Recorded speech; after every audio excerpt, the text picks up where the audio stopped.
Hola, hola, ¿qué tal? Bienvenidos de nueva cuenta a esta su Academia Numismática. Estamos ya en el módulo número 45, no, 45, 55, Dios mío. Cada vez tenemos más y más información fidedigna, con base en varias bibliografía y sobre todo en la expertise de gente que amablemente nos acompaña en su calidad de catedrático, como es el caso de Siddhartha, a quien le doy la bienvenida. Hola, Sid. Carlos, oye, mira, pareciera que fue apenas hace unas semanas que estábamos festejando tus 50. Ya estás en tus 55, ¿eh? Enhorabuena. Sí, hombre, pero pues ahí vamos.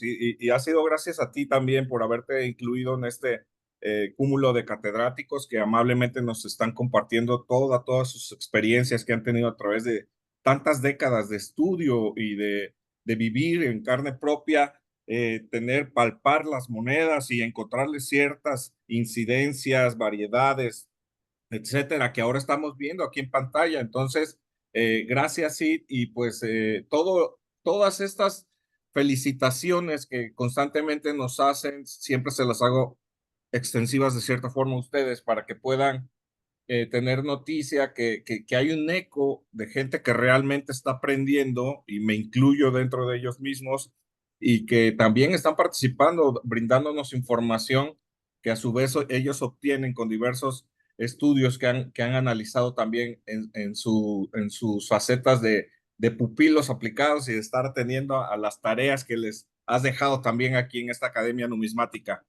Pues sin más, Siddhartha, vamos a iniciar porque dejamos pendiente lo del peso, resplandor, la ley 720. Estamos desarrollando las anualidades, las sobrefechas, y pues por ahí te dejo que compartas pantalla. Adelante, por favor. Pues mira, primero quiero agradecer a la gente que se ha venido reportando. Han habido pues muchísimo eco. En especial quiero en este momento agradecer nuevamente a Roberto. Hemos tenido varias pláticas y ahorita específicamente voy a nombrarlo porque me pasó la imagen de una moneda que no había logrado yo tener físicamente y tampoco observar en fotografías de alta calidad. Roberto me pasó el peso de 1926, 6/5, que aunque estaba reportado por Amaya, no contaba con una muy buena imagen. Entonces le agradezco esto porque precisamente terminamos el módulo pasado empezando a hablar de los pesos resplandor y pasamos esta fecha. Entonces, bueno, Roberto, muchas gracias por haber mandado la imagen. Vamos a agregarla por lo menos de manera verbal. El peso 1926, 6/5, una sobrefecha muy clara que se ve en la parte superior izquierda. Eventualmente Roberto seguramente hará pública esta imagen que, si bien él no la descubrió, sí cuenta con una pieza. Entonces, Roberto, muchas gracias, pero además de agradecerle a él, agradecerle a las personas que han venido reportando, las preguntas que han habido apareciendo y los comentarios que tanto a ti como a mí nos han venido haciendo. Insisto, sobre una de las épocas numismáticas más interesantes y que da material para todo tipo de coleccionistas, desde los que están empezando hasta los que van muy aventajados, desde los que tienen un presupuesto demasiado holgado o apenas un presupuesto limitado. Esta serie es tan vasta que enriquece todas las colecciones numismáticas. Y Carlos, si lo ves bien, pues vamos a continuar exactamente donde nos quedamos la vez pasada, que fue sirviendo este tipo de módulos para desmitificar, para aclarar, para ir aterrizando conceptos que hay en la bibliografía y contrastarlo con lo que tenemos en evidencias. Recordarás que estamos platicando sobre el peso de 1933, 3/2, que así está catalogado, pero que la evidencia nos diría que posiblemente se trate de un 3/3. Permíteme compartir la pantalla para continuar a partir de ahí donde nos habíamos quedado. Sí, Entonces, aquí podemos observar y desmitificar. Entonces, quizá esta sea una evidencia. No soy el primero que la da a conocer, ya varios numismáticos que se han enfocado mucho en esta serie, lo han hecho público. Yo hago eco de estos comentarios. Yo no estoy de acuerdo que se considere como un 3/2. Pero aquí te tengo algo interesante, Carlos. Voy a quitar el video. Afortunadamente, sí contamos con otra fecha recién descubierta. La primera ocasión que yo me enteré fue precisamente en mayo del año pasado en una subasta que se hizo en Heritage. Esta subasta fue muy interesante, ya hemos platicado de ella, en donde vinieron piezas de altísima calidad, piezas muy escasas, varias de ellas raras, todas o prácticamente todas en un estado de conservación excepcional, pero además venían sobre fechas no catalogadas. Entonces vamos a ir con esta sobrefecha, que esta está facilísima, Carlos, te va a encantar porque va a ser muy fácil que la puedas descubrir. Me refiero al peso 1934, 4/3. Eh, Dime, Carlos, ¿dónde está la sobrefecha? ¿La alcanzas a ver? Eso está muy fácil. Pues ahí en el 4 se asoma en la parte inferior, en la base y en la esquina, ¿no? Ahí donde se alcanza a ver. A ver, A ver, mira, en esta esquina. no, en el interior, A ver, en el interior, acá. no, abajo, el interior abajo. Ok. Déjame, vamos a cambiar aquí el tono para que se pueda ver mejor.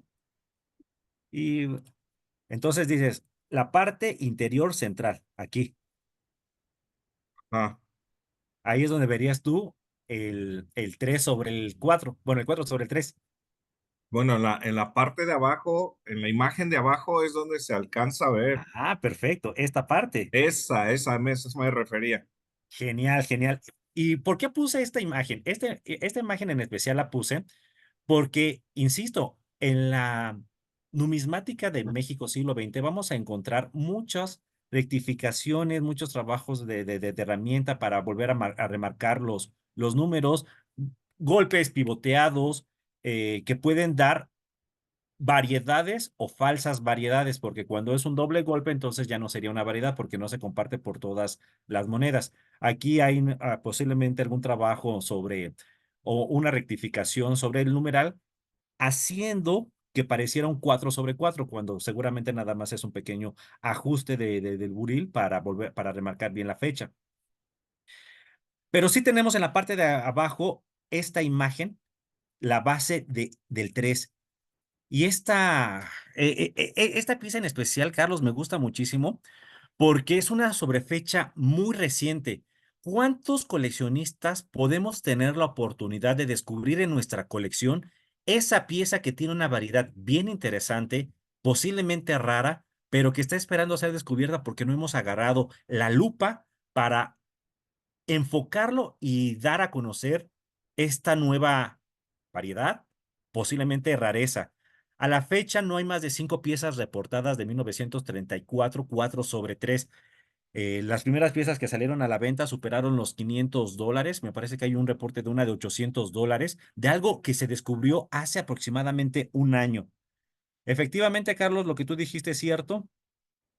Podemos observar que ahí está la base del 3. Esto no está en ningún libro hasta donde yo sé porque es muy reciente. Hay que seguir descubriendo la numismática. Y de esta manera continuamos con las siguientes fechas. 1935 junto a la de 1934 son las dos piezas escasas de esta década, de la década de los años 30.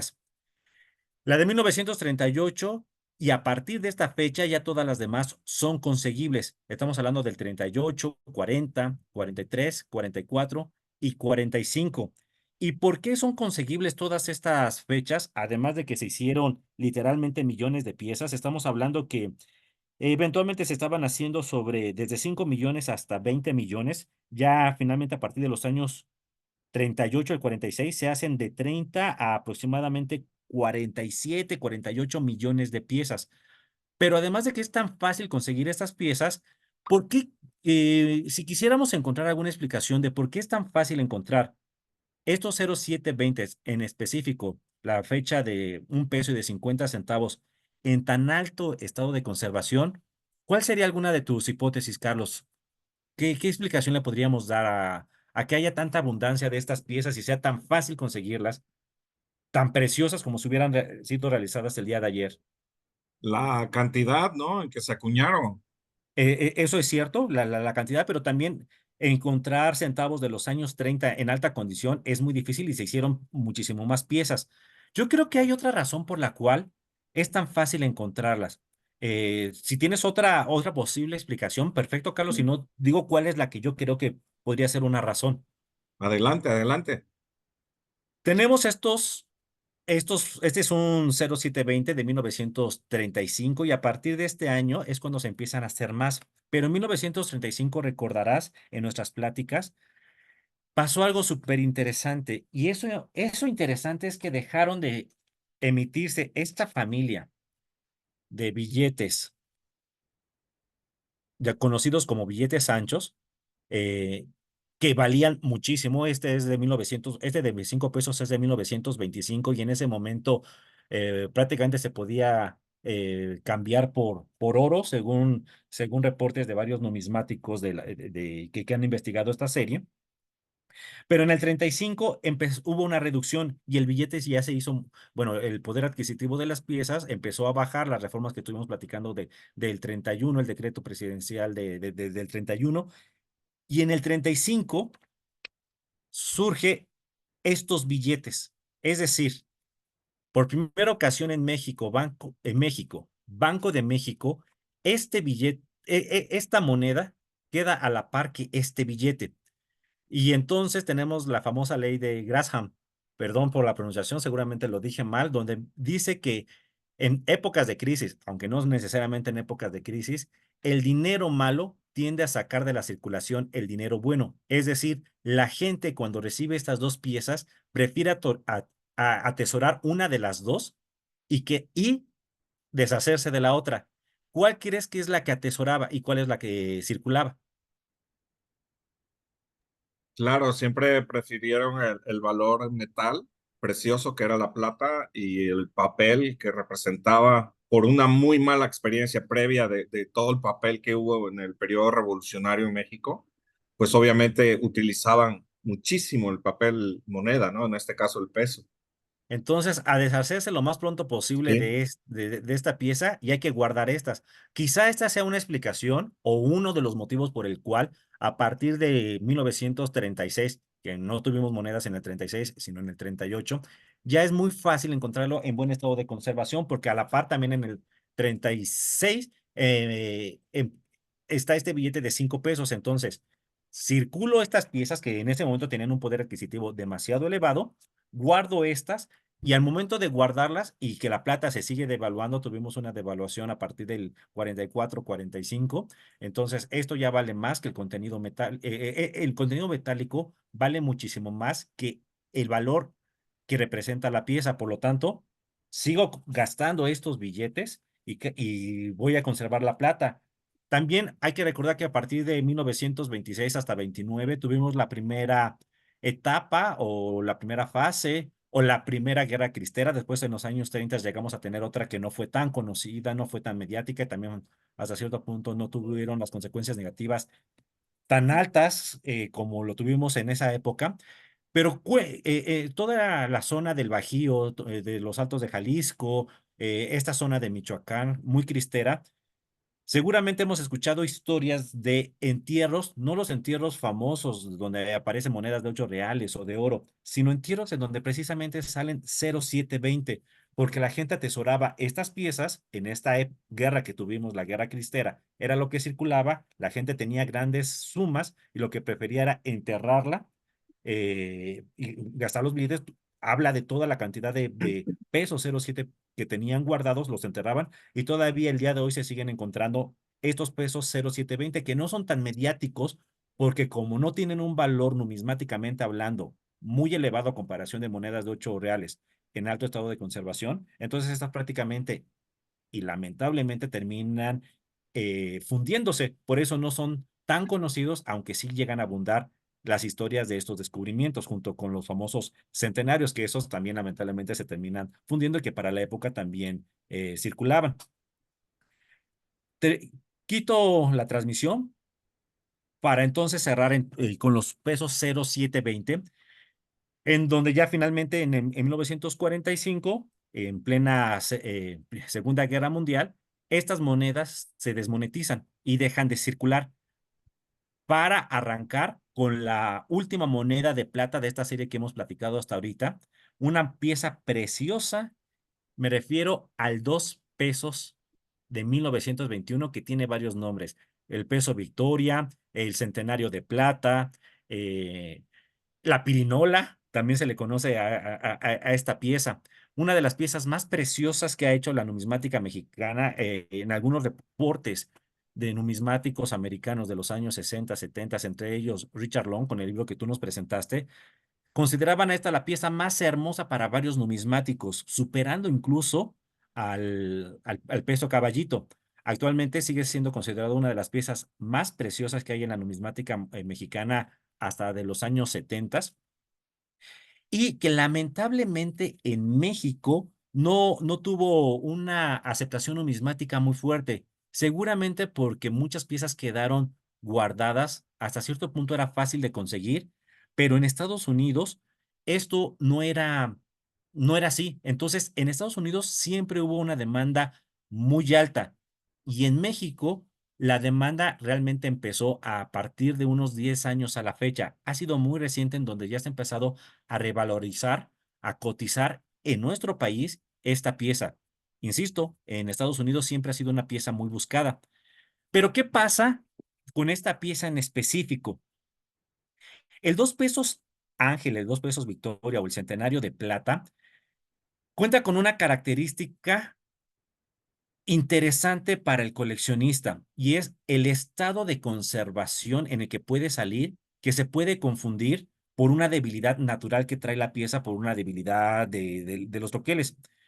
Carlos, mira, fíjate que en esta imagen vamos a ver del lado izquierdo la imagen de esta águila de perfil, la primera que volvemos a tener casi 100 años después de 1825 que tuvimos la última águila de perfil en Guanajuato. En 1921 una moneda oficial de México vuelve a tener esta águila de perfil sin considerar la de 1917, en donde está casi de 3/4, también es una águila preciosa. Pero bueno, aquí tenemos un águila de perfil con todo su esplendor, esa serpiente desafiante, pero tenemos un tema y es la debilidad que puede ser por uso o el uso de la pieza, por la circulación, o la debilidad en el troquel que fue improntada en el cospel y que puede aparentar una falsa debilidad de uso. ¿A qué me refiero? Les pediría que se enfoquen en las 3 imágenes que tenemos del lado derecho, empezando en la central como la primera y en la extrema derecha como la última. Y enfóquense en la parte central, es decir, esta zona. Y también esta zona y hasta cierto punto esta última zona, pero en especial esta central. Si se dan cuenta, en la siguiente ya hay una debilidad mayor y en esta ya prácticamente se perdieron todos los detalles e incluso aquí empieza a perderse también estos diseños del plumaje de nuestra águila. Hay algunas piezas en donde ya todo se perdió, toda esta parte, pero la pieza está completamente sin circular. ¿Qué fue lo que pasó? Que este siempre fue un punto muy alto. Ya platicamos que en el caso del caballito también habían puntos tan altos que se tuvo que pedir tanto al encargado del diseño en el oficial en encargo de nuestra casa de moneda como en Estados Unidos, que trabajaran los pesos de caballito porque tenían puntos muy altos. Pues en este caso, con este 2 pesos Victoria, pasó lo mismo. Toda esta parte central del águila es tan alto y comenté que se le conoce como la pirinola, porque si ustedes agarran una moneda 2 pesos Ángel y la ponen a girar, espero que no lo hagan, y si lo hacen, lo hagan con una moneda demasiado desgastada, va a poder girar como si fuera una pirinola por el gran relieve que tenían las piezas. Entonces, imagínense los dados, los troqueles, a la hora de estar improntando, estar troquelando cientos y cientos de piezas. Esta parte más alta es la que se desgasta primero por tanto, a fuerza de tanto golpe, provocando esta debilidad que es la que hemos platicado. Por lo tanto, para los coleccionistas se tienen que enfocar en 2 cosas. Si lo que están buscando es una pieza preciosa, como el águila que estamos viendo del lado izquierdo, con todo su brillo, esto sí es conseguible, es caro, pero definitivamente es conseguible. Sin embargo, van a tener que sacrificar diseño en la parte del muslo del águila, porque es conseguible la pieza, costará entre unos $400 a $800 desde unos 7,000 a 11,000 pesos en un estado sin circular, pero seguramente no van a tener un buen diseño en el muslo. Ahora bien, pueden sacrificar condición y de manera excepcional pueden encontrar una pieza bien troquelada. Hasta ahorita yo no he encontrado una pieza que tenga todo el diseño perfecto, me refiero a este último puntito, y que esté sin desgaste. He visto dos compañeros que han encontrado piezas o en su colección tienen piezas con el diseño completo, pero ya tienen marcas de uso generalizadas en otras partes. Posiblemente la pieza estaría en un casi sin circular, pero una pieza con todo su diseño y con todo su brillo, virtualmente es imposible. Sería una pieza excepcional, rarísima. La pieza que están viendo del lado izquierdo está certificada con, me parece, en MS 65, quizá MS 66. Y si se dan cuenta, no tiene su diseño completo. Voy a quitar las marcas que hice. Si se dan cuenta, aquí está más ampliado. Sigue perdiendo un poco del detalle. Aquí hay una pequeña partecita de la pluma que tendría que venir acá.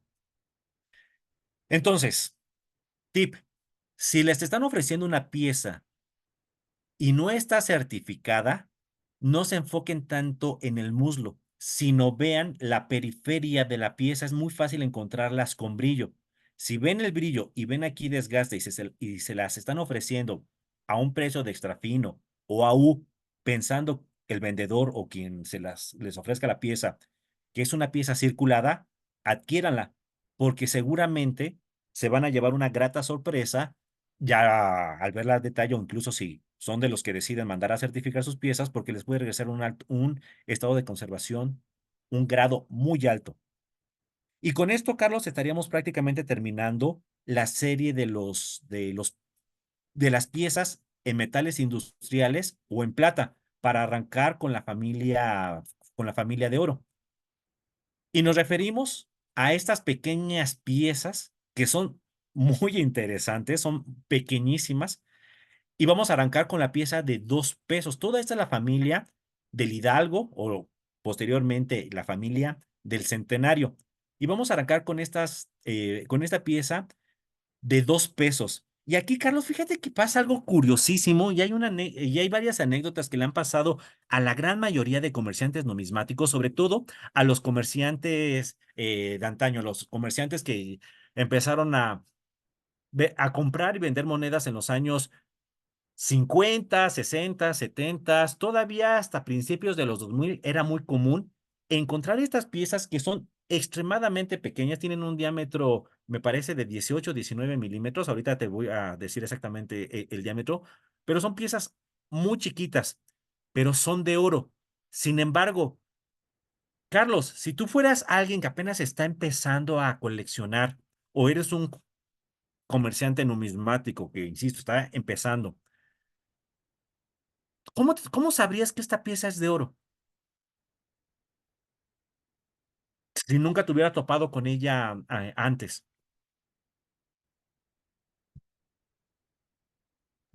Tenía apagado el micrófono. Perdón. De entrada, bueno, no, yo no, como tú dices, si alguien no está muy familiarizado con los metales, pues sí, incluso me ha tocado ver en redes sociales que presentan algunas piezas que asimilan ser de oro y en realidad no lo son. Nosotros nos fijamos en el peso que corresponde, obviamente el oro es un metal más pesado que la plata y sobre todo en el brillo también que destella este tipo de piezas y no me refiero a que esté pulida, sino a que cierta particularidad, por eso se le conoce como metal precioso, tanto como porque se aprecia en el sentido de que su precio, su valor es alto, también como la forma en que destella este tipo de piezas que son consideradas incluso en la joyería, ¿no? Como tal, para hacer artesanías. Serían, pues, y yéndonos un poquito ya más al extremo, pues siempre hay que buscar la seca que se distingue ahí en este tipo de monedas, ¿no? Que está ahí al fondo, exactamente ahí en esa parte. Pero, si tú no eres numismático, vamos, vas a la casa de un amigo y te saca esta pieza y no eres numismático, ¿cómo sabrías que esta pieza es de oro? Hasta por el sonido, ¿no? Una puede ser el sonido, El, tú comentas el brillo. sí, el peso.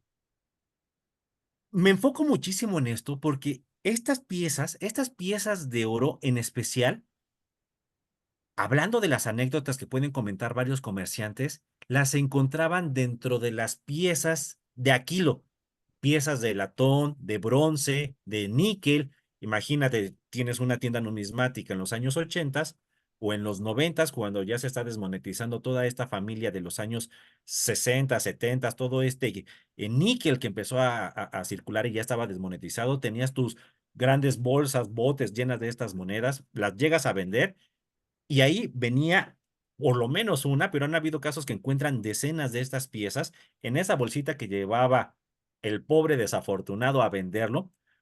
¿Y por qué apareció en la moneda del kilo? La respuesta, en mi opinión, es porque en ninguna parte dice que es de oro. 2 pesos 1919. Entonces, debido a que no dice oro, mucha gente desde los años 60 hasta los años 2000 las metía cuando las vendían por su peso en metal industrial y muchos comerciantes. Tengo un caso de un buen amigo, un comerciante de Guadalajara, no digo nombres, en una convención nos llegó a platicar que llegó a encontrar 25, 27 piezas cuando compró cierta cantidad pero era una bolsa relativamente pequeña. 25 piezas, esta estás hablando de un centenario, porque no dice oro. Entonces, pues bueno, checando aquí, el libro mide 13 milímetros. En vez es una pieza tan pequeña y mucha gente, no las que utilizaron esta pieza en los años 20 o 30, lamentablemente a lo mejor la gran mayoría de estas personas ya, o es casi un hecho que ya la gran mayoría han fallecido, pero sus descendientes pues las desdeñaron sin saber que eran piezas de oro. ¿Qué vamos a encontrar en esta familia de 2 pesos oro?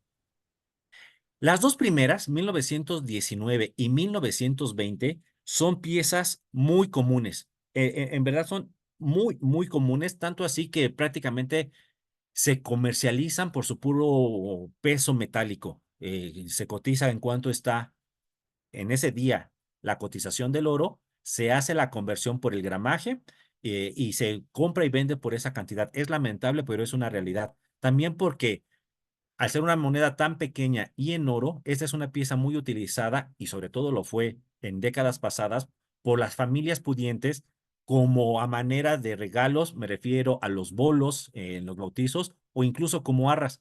Entonces, estas piezas es muy común dejarlas de encontrar en colecciones numismáticas para irse a ese otro uso como barras o como bolos de bautizo.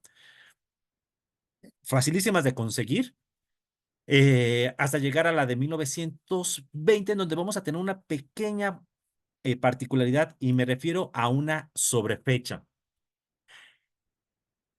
Esta también es una pieza que entra en esta serie de denominaciones de 1920, donde se le alcanza a ver debajo del 2 un 1, donde nos tenemos que enfocar en esta parte central.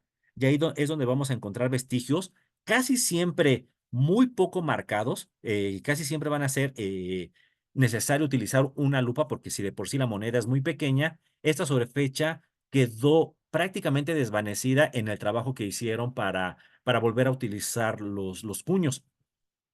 Entonces, en esta parte central es donde nos tenemos que enfocar para poder observar esta sobrefecha. La sobrefecha es ligeramente más escasa de lo que el catálogo sugiere. En la poca experiencia que he tenido con estas piezas, me podría atrever a decir que quizá de 10 piezas de 1920, una o dos aparezcan con sobrefecha.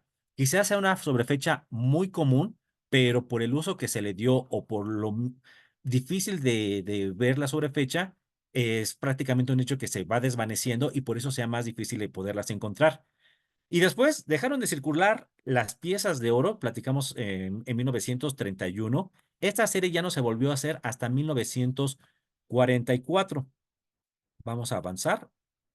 Quito el video. Y en 1944 podría decir yo que es la pieza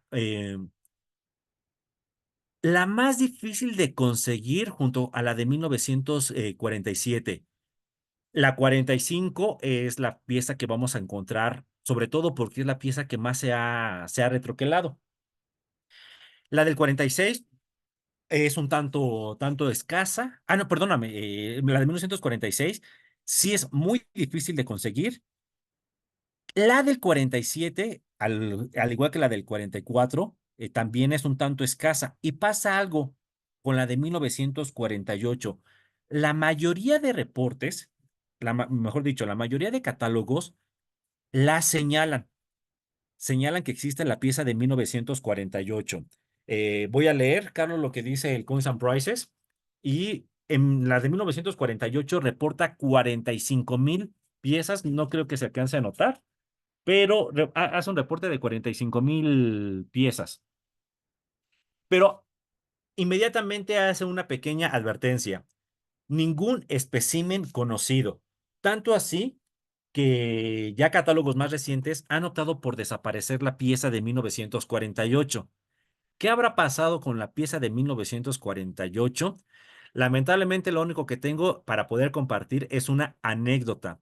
Una anécdota, por cierto, de uno de los coleccionistas que en los años del 2000 al 2005 era muy fuerte, era de los principales. Él estaba enfocado en las piezas de alto calibre. Me estoy refiriendo a piezas 60 pesos oro, songolica, piezas de altísimo nivel. Y él me hizo comentario que a su vez a él le comentaron un descendiente, le comentaron que había un descendiente del presidente Miguel Alemán que tenía en su poder una de estas piezas, regalo directo de su padre, del presidente Miguel Alemán. Todo es chisme, anécdota tras anécdota, pero hasta ahorita no he encontrado ninguna fotografía.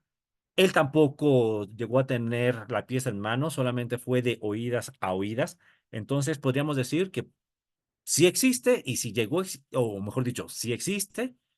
La única referencia numismática que podríamos tener hasta el momento es de un descendiente de los hijos de Miguel Alemán. Desconozco seguramente no fue el gobernador de Veracruz, o a lo mejor sí.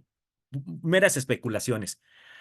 Espero algún día poder encontrar esta pieza que salga en la numismática.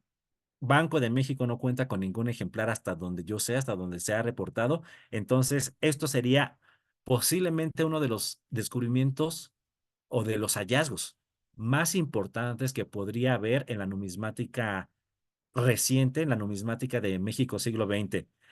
Carlos Abel Amaya ya ha comentado que hay piezas en la Revolución que faltan ser halladas. Se sabe que se realizaron, hay reportes, pero hasta la fecha no ha salido ninguna a la luz.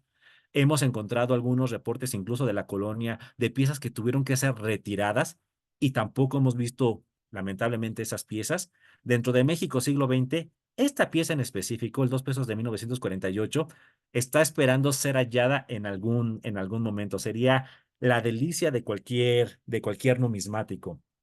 Eh, no sé, Carlos, si quieres comentar algo al respecto, ¿no? Imaginarte encontrarte esa pieza que estaba reportada, muchas piezas hasta cierto punto, 45,000. Vamos a tener otra posteriormente en la serie de 50 pesos, que también está manifestada que se realizó. Hay un reporte, ya después platicaremos de ella, pero no se conoce ningún ejemplar. Pero imagínate poderlo encontrar en oro. Esto ha pasado, Carlos, ha pasado en monedas de sistema decimal, en monedas de oro. Hay una pieza de 5 pesos de la SECA México, me parece que es 1888. Fallo en la fecha. No se conocía, no estaba reportada y salieron 9 piezas u 11 piezas. Es casi un hecho que haya salido por parte de unas arras a nivel de alta jerarquía. Son las únicas piezas que se conocen, 11 piezas, menos de 15 piezas. Entonces, esto sí ha pasado en la época republicana, también ha pasado con algunas fracciones del sistema de reales. Han habido casos de monedas de medio real, 2 reales, pero en México siglo XX podríamos tener dos casos y hasta la fecha no han aparecido. En los años 60 apareció el 5 centavos del 31 y el 2 centavos del 20 de 22. en los años 80 salió el 20 centavos 1982 sobre uno. Imagínate poder encontrar esta pieza, ¿no? No, pues imagínate, ya alguien va en casa ahorita a revisar sus arras porque si era un regalo muy común, como tú lo dices, de cierta clase de gente, de que ya sea en algún bolo, bautizo de algunas familias, se entregaran como recuerdos estas moneditas por ser las más menudas en el metal más precioso que era el oro, pero también en las bodas a modo de arras, las 13 piezas, y pues asómense, no pierden nada, ¿no? ¿Qué va haciendo que a lo mejor aparece esa? Y fíjate, Siddhartha, Ahora, tienes mucha. pero déjame decirte por qué, Carlos, por qué toda esta pequeña charla. Porque precisamente en esta serie de 2 pesos te voy a mostrar algo que sí ocurrió. Esto es excepcional en la numismática mexicana. Te voy a mostrar la siguiente imagen. A ver, ¿Qué le ves a esta pieza de 2 pesos 1945 que sigue siendo de esta familia de 2 pesos? Pueden observar que en ninguna parte dice oro, por lo menos en estas dos caras no dice oro. Entonces, pero esto fue un descubrimiento relativamente reciente, no tendrá más de 15 años posiblemente. La primera ocasión que lo vi fue en el libro de Carlos Abel Amaya, la segunda edición del compendio, esta segunda edición. La primera, lamentablemente, ya no la tengo, entonces no sé si desde la primera fue reportada. Escrito esa segunda edición en el año 2011. Entonces, desde el 2011 por lo menos ya se conoce esta pieza. En uno de los últimos boletines numismáticos, en uno de los más recientes, también fue Carlos Abel Amaya, nuestro buen amigo, pero gran numismático que tiene México, gran investigador, posiblemente el escritor más prolífico, no solamente en México, hablando de numismática, sino de los más grandes internacionalmente. Hizo un artículo en uno de los boletines de la Sociedad Numismática de México. Ya te di tiempo, Carlos, para que me digas qué le no hay. encuentras de raro a esta pieza. Sí, mira, yo incluso tuve oportunidad de verla, de tener en mano esta pieza, y es lo que tú dices y siempre has reiterado de ir a una convención numismática, porque puedes encontrar las piezas que menos te imaginas, las más escasas. Y fue precisamente en Ciudad de México, en la convención de Sonumex, donde tuve oportunidad de ver esta pieza que tú la titulaste especial. Y lo especial radica efectivamente en que tiene marcada la ceca en sus dos caras. Ustedes la ven ahí en la parte que hace rato la mostró Siddhartha, y también debajo del ala derecha del águila. Entonces, ahí mero. Es una pieza, una característica muy especial que Carlitos Amaya precisamente ya la plasmó en sus ediciones bibliográficas y lo presentó a la postre en la Sonumex, en una de esas conferencias tan fantásticas que nos regala. Esto es muy reciente. Imagínense en sus monedas encontrar algo así. Ya le ha pasado también a nuestro compañero Icaza, que descubrió una tipografía diferente y vamos a platicar eventualmente de esta pieza de 20 centavos. Pueden seguir descubriendo piezas interesantes. Ya en esta sección que hemos visto tan pocas monedas, ya vimos un peso de 1934 sobre 3 que yo no la conocía y seguramente la gran mayoría no la conocíamos hasta hace un año. En mayo del 2023 aparece en una subasta y ahorita ya se conocen sobre 5 piezas. Ya platicamos del 2 pesos 48 que podría aparecer o no. Tenemos este caso de dos secas. Y vamos a ver cómo son estas dos secas. Voy a quitar mi video para ver si se puede observar un poquito mejor. Las dos secas son completamente diferentes, Carlos. Son distintas. Eh, la primera que estamos viendo es esta serie de seca MO que tenemos en los años desde 1905, que ya empieza con la reforma monetaria. Las monedas de 1 centavo tienen este tipo de seca y que fue utilizada todavía hasta los años 50, todavía con monedas de plata de los años 50 y 60. Ya en los años 70 se empieza a cambiar. Pero esta seca en específico, a mí se me asemeja mucho a las secas empezadas a utilizar ya con Miguel de la Madrid en los años 80, cuando empieza una época numismáticamente hablando, muy interesante en México. Económicamente no tiene nada interesante, que es la inflación y la hiperinflación. Pero a mí se me asemeja más a a esta serie de secas de los años 80, por lo que, considerando solamente esta seca y sin tener más información, yo podría asumir que es muy posible que esto se haya empezado a realizar a partir de los años de 80 a la fecha, posiblemente en los 90 o ya en los 2000. Ya se conocen varias piezas, hay certificadas sobre 20 piezas, quizá un poquito más, y seguramente en manos de coleccionistas hay más piezas. Búsquenla porque posiblemente sea una pieza que sí puedan tener en su colección. Lamentablemente yo busqué las dos que tengo de esta fecha y ninguna tiene estas dos secas. Pero búsquenla y me daría muchísimo gusto, Carlos, seguramente a ti también, saber que algunos de nuestros compañeros, de nuestros amigos, tiene dentro de su colección esta pequeña monedita que es nada por su tamaño, pero que tiene esta doble seca. Así es, sí. Fíjate que yo tenía la misma percepción que acabas de matizar, de que ser las secas diferentes, pues posiblemente estamos pensando en una, y sobre todo, ¿no? Porque la tipografía de la seca que está en el anverso, debajo del ala derecha del águila, pues se puede considerar de los de ochentera, ¿no? Entonces, pues nos viene en mente, pulsando la lógica, que puede tratarse de retroquelación de piezas. Entonces, o de algún pedido especial, no sé, ahí es donde tenemos que asomarnos después a las memorias que tú también has citado aquí de la Casa de Moneda, ¿no?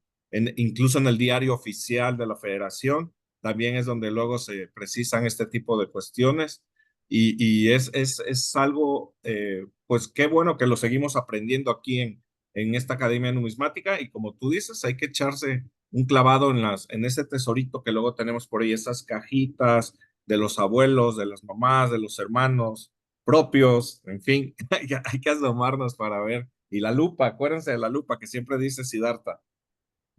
Y considerar que cualquier persona que vea este video y que no estuviera tan adentrado en México siglo XX, no vaya a poner y jamás vaya a permitir que sus familiares vendan estas piezas como si fueran de metales industriales para que terminen siendo vendidas como le conocemos vulgarmente como moneda del kilo. Sí, sí, No sí. dice oro, pero esta pieza sí es de oro. Entonces hay que rescatarlas, hay que guardarlas. Estoy convencido que todos los que nos escuchan saben esto, pero platiquen con comerciantes, inténtenlo hacer con sus compañeros que sean comerciantes, que tengan una tienda establecida y sobre todo tengan más de 10 años y pregúntenles si les ha pasado eso, que hayan encontrado dentro de las piezas que compran por kilo, que no se revisan, llegan a una bolsa, eventualmente hacen una pequeña revisión para ver si no hay acero con un imán, pero no se revisa porque prácticamente se va a ir a la fundición. Entonces llega el dueño, se pesa, se le paga, se va. Muchas piezas a lo mejor sí terminaron siendo fundidas porque ni siquiera el comerciante se dio a la tarea de revisar tantísimas piezas, pero sí muchos, hay muchos comerciantes que sí revisaron y encontraron muchas de estas piezas. Entonces vamos a ver cuántos comerciantes reportan Siddhartha, estas anécdotas. ahorita que terminemos de grabar, te voy a comentar algo que me sucedió a mí directamente. Tienes mucha razón en lo que acabas de decir. Mucha gente no percibe la calidad del material en el sentido de darle la apreciación que corresponde. Y Cuéntanos el chisme, yo te cuento el chisme que me pasó directo. Vamos a aprovechar, Carlos. bueno, a ver, miren, se los voy a compartir porque es algo muy bonito y tal vez ustedes lo puedan contagiar y va a ser de la siguiente manera. Estaba yo con mi hijo, el mayor, estábamos haciendo una mudanza de una bodega a otra, algunos libros que tengo por ahí. Y ya nos íbamos y me dice mi hijo, oye, la llanta está baja, ¿no? La de la camioneta. Para no hacerles el cuento largo, le dije, mira, aquí a la vuelta hay una vulcanizadora, ahorita pasamos. Y llegamos a la vulcanizadora que está a la vuelta y había un señor, el del dueño de la vulcanizadora, tenía monedas en su tablero de su camioneta. Entonces yo me asomé y empecé, ay, mira qué padre, que no sé qué. Y me dice, ¿le gustan? Allá tengo más. Y me enseña una moto que tenía ahí, también una moto viejita, y la forró desde el tanque de gasolina hasta el asiento y la parte de abajo donde va la pierna de monedas, pero obviamente eran monedas del kilo, ¿no? De níquel y todo. Y de pronto me quedo viendo una de esas monedas y aunque les parezca increíble, se lo conté en su momento a ciertos amigos cuando me sucedió ese mismo día. Se los comparto ahora. Me asomo y me quedo viendo y era una moneda de 5 pesos oro que estaba puesta debajo del asiento del señor, en la parte donde ponen la pierna, donde... Y yo todavía voy y le hago con la uña. O sea, estaba como arriba de un foamy, porque obviamente metal con metal pues no iba a agarrar. Pero el señor le había puesto como un foamy de base así de cola loca y la moneda estaba encima, entonces se desprendió muy fácilmente y cuando la desprendo y la siento, me doy cuenta que es una moneda de oro, de Y 5 pesos original, oro. completamente. Original, el señor andaba en la moto para arriba para abajo, no sé desde cuándo, y no se había dado cuenta. Incluso había monedas que ya se le habían caído en el trajín Exacto, diario. se le podía haber caído. ¿Y Sí, él sí, sabía sí. que esa pieza era de oro? No sabía, o sea, y le digo, oiga, venga para acá. Y ya se me queda viendo. Le digo, esta pieza es de oro. Me dice, ¿cómo cree? No, que no sé qué, si las compré, no sé qué. Así como por el kilo. Él también, ¿no? De kilo, pero a él le gusta como exhibirlas más que coleccionarlas. Entonces le digo, no, es de oro, es en serio, es de oro. ¿Y Le qué digo, sí, hizo? La separó, la volvió a poner. no la agarró y me dijo, ¿me está usted diciendo la verdad? Le digo, se lo juro que es de oro. Y me dice, ay, pues ya empezó a persinarse y a decir todo. Le dije, llévela a cualquier casa de empeño y por lo menos le van a dar 3,000 pesos. Por lo menos, le dije. O sea, y ya me dice, 3 o 4,000 pesos, no me acuerdo qué le dije. Y ya me dice, y ya. Así quedó, lo platiqué con mi hijo. Mi hijo es testigo de todo esto. Y ya después pasé como el mes por ahí, por esa vulcanizadora, porque volví a ir a la bodega y pasé y le pregunté, ¿llevó usted la pieza? Y me dice, sí, y sí era de oro. Y me dieron no sé cuántos miles de pesos. Y, o sea, por eso te digo, o sea, la gente todavía a estas alturas, a este día de hoy, 2024 piensa que las piezas que tienen ahí, pues o son pintadas o son fantasías o que de plano son del mismo color que el cobre o del bronce, etcétera, ¿no? Que se van decolorando. Pero sí, en ningún lado dicen oro, ¿no? Entonces, alguien que no tiene noticia de esto, pues ahí hicimos nuestra buena obra del día, mi hijo y yo, y ya, ahí quedó como anécdota. Pues mira, algo parecido me surgió porque también fue con con varias monedas de 5 pesos oro. Fíjate que en el momento de la pandemia fue un momento muy complicado para prácticamente todos nosotros, todos nuestros conocidos. Mucha gente se quedó sin trabajo, sin dinero.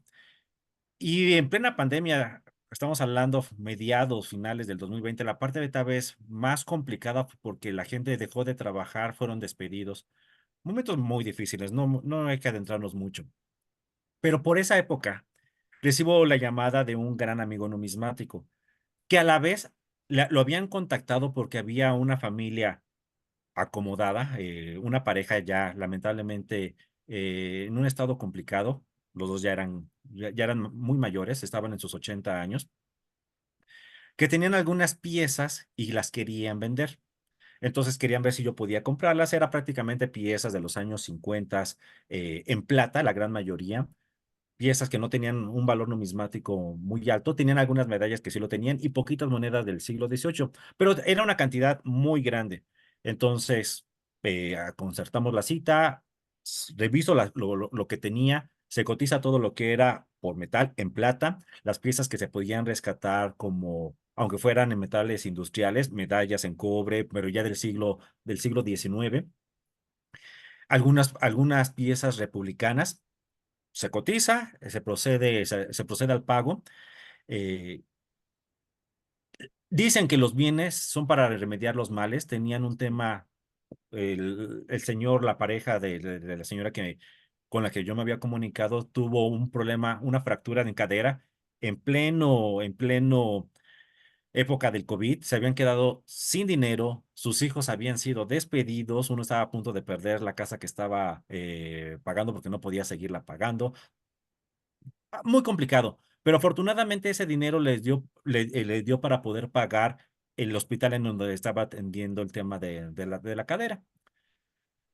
Me contactan después de 5 meses, la señora me manda una fotografía con una moneda de 5 pesos oro diciendo, perdón, no me llevo, porque era muy pesado, no es mi negocio, cerca de 25 kilos de moneda de cobre, de níquel e incluso de acero. Me piden consejo de qué hacer con ellos. Les comento que cualquier tienda numismática, cualquier joyería les podría ofrecer muchísimo más de lo que yo les podría ofrecer, porque yo también lo compraría para revenderlo. Entonces, para evitar ese costo del intermediario que pudieran ir de una manera directa. Apenas revisé, muy por encimita, no encontré nada de valor. 2 meses después me contacta para decirme, encontré en un cajón 7 de estas moneditas. ¿Tendrá algún valor? Y son 7 monedas de 5 pesos oro, porque tampoco esas monedas dicen oro. Le digo, claro que sí, son de oro en ese momento. Creo que el centenario estaba sobre los 35,000, 38,000 pesos, 40,000, no sé lo que sea. Le digo, esto vale 10 veces menos que un centenario. Estamos hablando 3,500, 4,000 pesos. Entonces, sin problema se las puedo comprar. Nos vemos y ahí me platica de que eran las arras de su papá y que eventualmente ella junto con su hermana, siendo pequeñitas, jugaban con esas arras. Y todavía recuerda de que de grande a una empleada doméstica que las encontró le regaló una, ay, sí, llévesela. Y entonces esta señora, considerando las piezas del kilo, pensaba que esas también eran de kilo y estaba a punto ya también incluso de tirarlas porque ya había logrado vender todo su costalito de monedas Volumen. de kilo. Las iba a tirar, pero por algún motivo se le ocurrió mandarme la fotografía. Eran 7 piezas por 4,000 pesos. Vamos a hablar de 30,000 pesos que estaba a punto de tirar a la basura. Y nada más encontró 7 porque las otras sí fueron tiradas de la basura, una fue regalada. Quizá algunas de ellas venían en ese costalito, ¿no? Que no Claro. revisamos. Y esto fue en 2020, posiblemente 2021. Entonces, sigue pasando. Eh, Coméntenle a la gente que ustedes sepan que tienen monedas antiguas, que revisen esas monedas de oro. Sí salen por piezas de kilo, sí son fáciles de confundir. Y es oro. Exacto, exacto. Pues miren, sin quererlo ya, esta academia numismática ya se volvió también una de anécdotas numismáticas. Anecdotarios. Sí, sí, sí. Pues muchas gracias, sí. Y ya pues aquí vamos a dejar este módulo. Avanzamos todo lo que es el peso resplandor en la etapa que había estado pausada hasta su conclusión y abordamos el 2 pesos, que es una de las monedas, como tú lo dices, más bellas que ha acuñado México y que dio mucha pauta a que se coleccionara. Y también está esa inquietud de que mucha gente dice, a ver, ¿cómo? Hay 2 pesos oro y hay 2 pesos plata y son de casi años pares, porque hay 2 pesos de 1920 y este es de 1921. Entonces, ¿cómo le hacían? Pues ahí es donde incide precisamente el valor del metal precioso al ser una moneda tan pequeña, como lo dijo Siddhartha, y su dimensión de la moneda y el peso correspondiente a 2 pesos plata, aquí lo voy a mostrar, pues obviamente Precioso. habla mucho, gracias, de esa diferencia de peso. Algo similar, y en su momento lo abordaremos en esta academia numismática, ocurre con las onzas Troy. Las onzas Troy de plata, mucha gente dice, es que tiene menos plata que la onza Libertad, que es ley 999. Pues sí, señores, pero pongan el tamaño de una onza Troy con un tamaño de una onza Libertad y ahí se van a dar cuenta de la diferencia de peso y de tamaño, ¿no? Entonces ya lo platicaremos en su momento. Pero en fin, ya no estiramos más este módulo. Gracias, Siddhartha, de nueva cuenta. Gracias, Carlos. Gracias, Carlos. Y mira, yo se lo voy a tirar todavía 40 segundos más. Como lo vimos en la parte histórica, en el porqué de las monedas, hay que recordar que en 1918-19, todavía en los años 20, principios de los años 20, hubieron momentos que la plata valía, llegó a cotizarse por encima, subió el valor por encima de lo que subió el oro. Entonces, hubieron momentos rarísimos, pero en la economía reciente llegó a pasar en donde si tú pagabas con pesos oro, te salía más caro que si pagabas con pesos plata, porque estaba más revalorizado. No quiere decir que 1 kilo de oro valía menos que 1 kilo de plata, para nada. pero esa proporción que habíamos tenido primero de 16 y después de 32 se perdió y ya no eran 32. Había recuperado un poquito el poder adquisitivo de la plata, a lo mejor a 30, 31, pero como se mantenía esa equivalencia de una pieza o un gramo de oro por 32 de plata, pero la plata empieza a subir y ya no es a 32, ahora ya es a 30, posiblemente a 28. Entonces, hubieron momentos, y con esos pesos ángeles seguramente llegó a pasar, que el 2 pesos ángel podía comprar más que el 2 pesos oro. Sí. Momentos excepcionales, pero sí llegó a ocurrir. Y todo esto es parte de la numismática, que es lo que nos atañe en esta academia que aquí les presentamos. Y gracias de nueva cuenta, Siddhartha, y despedimos para el próximo módulo. Hasta pronto. Adiós.